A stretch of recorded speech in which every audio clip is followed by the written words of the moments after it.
and solitary confinement. In 2009, 2010, I was living with my mother. I was her nurse. She couldn't see very well, she couldn't hear very well. And the night before I left for prison, I had to write notes to whoever was coming to take care of her the next day. She's about 4'9", adorable. She walked into the room and she said, "I need to talk to you." Okay, she's very serious. I stood up and she looked at me and she said, "Prison is going to be harder for you than concentration camp was for me." I said, "Mom, are you crazy? You were in Auschwitz. How could you possibly compare the two?"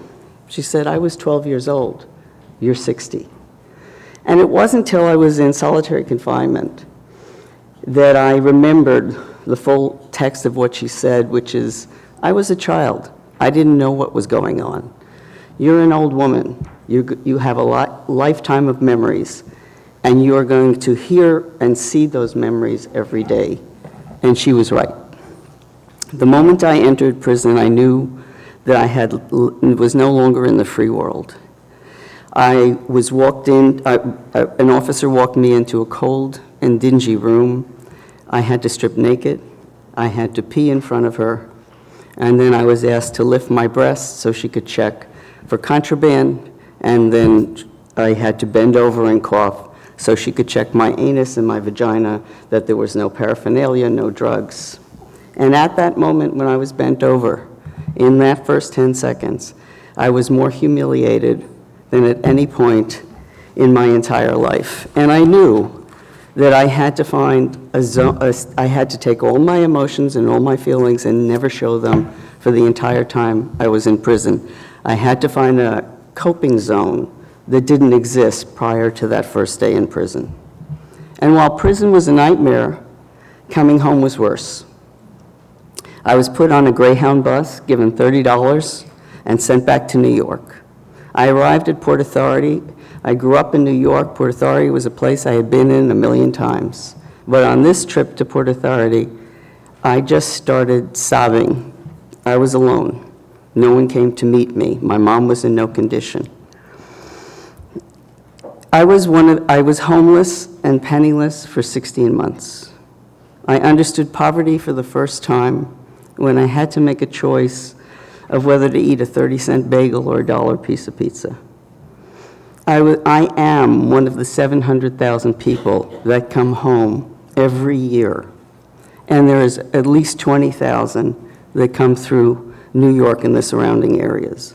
I formed Witness to Mass Incarceration to place the voices of women and LGBTQIA people at the center of the movement to radically change our system to end mass incarceration. To date, we've focused on two areas: conditions of confinement, which inside prison, sexual violence, and creating and building a successful model for reentry. The Suitcase Project is a collaboration between Witness, a synagogue, and a newly released person who's coming home. We meet the newly released person with members of the congregation. We provide them with a suitcase that has a computer, a phone, minutes for a year, and $600 worth of gift certificates, which is one Metro card, 1 month of food, some clothing. And it's a wonderful project, but it's just not, it's the tip of the iceberg. So a Jewish response to reentry is Witness is launching a program embracing the Jewish community's devotion to social justice in order to create an awareness, a conversation, and ultimately a sustainable model addressing the most important needs of people who are released from prison. Now understand, 95% of the people that are incarcerated are coming home. So the more that they are able to integrate, which today they are not, the better off it is for everyone. Our chief success in the last year was working with the Department of Justice towards the elimination of sexual violence in prison. Witness was the first formerly incarcerated-led organization to receive funding to work with the Department of Justice National PREA, which is Prison Rape Elimination Act Resource Center. We convened formerly incarcerated LGBTQIA people who had survived sexual violence in prison. We met with them, and in about 2 weeks a report that we publish, which basically says that everything you have done to improve conditions so that there would be no sexual violence, everything you've done has not served as a deterrent to sexual violence at all. If they do produce this report in 2 weeks, it'll be sent to the 5,000 correctional facilities. That includes prisons, jails, and detention centers as a training tool. And witness staff and members of the Witness Network went to Detroit to do a workshop on sexual violence at the 2019 Creating Change Conference, which is an annual queer conference with thousands of people.